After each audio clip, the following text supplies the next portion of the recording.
It's not Kemi Badenoch or Badenoch who was the headline of this morning's show with Laura Quensberg, which was unwatchable. It was actually Jonathan Reynolds. Jonathan Reynolds was the person who produced something of importance.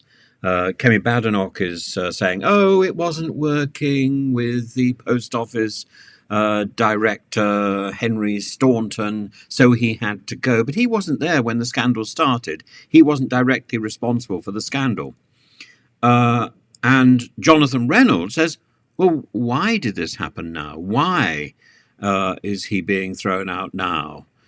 She says, "Oh, she doesn't want to get into the business of an HR dispute on national television." Well, she has. That's exactly the point. And it was done on a Saturday night so that it was going to command the front page of the Sunday newspapers today. So the idea that she doesn't want to talk about this publicly is nonsense. She does.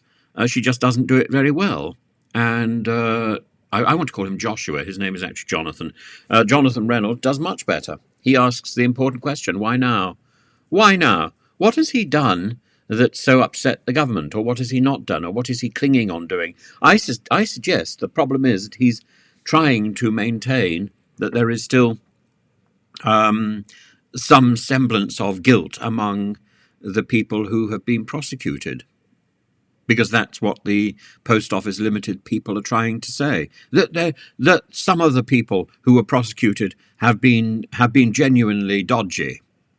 No, the whole problem about grounds is that the grounds for those prosecutions were all based on two factors. Number one, the Horizon software, which is universal to all of the prosecutions, and number two, the bloody-mindedness of the investigative team that was not trained, that was simply that didn't understand technology either, and that was that was duped into controlling people, duped by the reassurances it got from Fujitsu, and duped by this allure of power.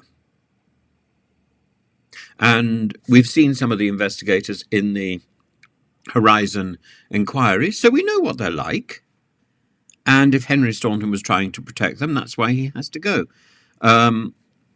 It's as simple as that. I think to fire somebody and then not to explain what the reasons were is significantly more dodgy than saying you're not going to get into into an HR discussion on national television. For goodness sake, it's a national job. It's a political job, and it heads one of the biggest stories that has been going on for weeks now. And this is the time. If she thought that this was going to lance the boil, she's wrong. Lancing the boil is about being honest and being direct, not about getting rid of somebody and hoping that's going to make everything go away. It really won't. The questions go right to the top. That's the problem.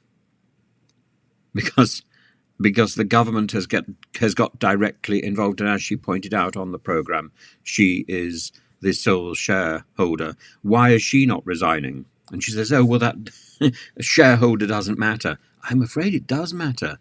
That's exactly the point. I would love to see the back of Kemi Badenoch.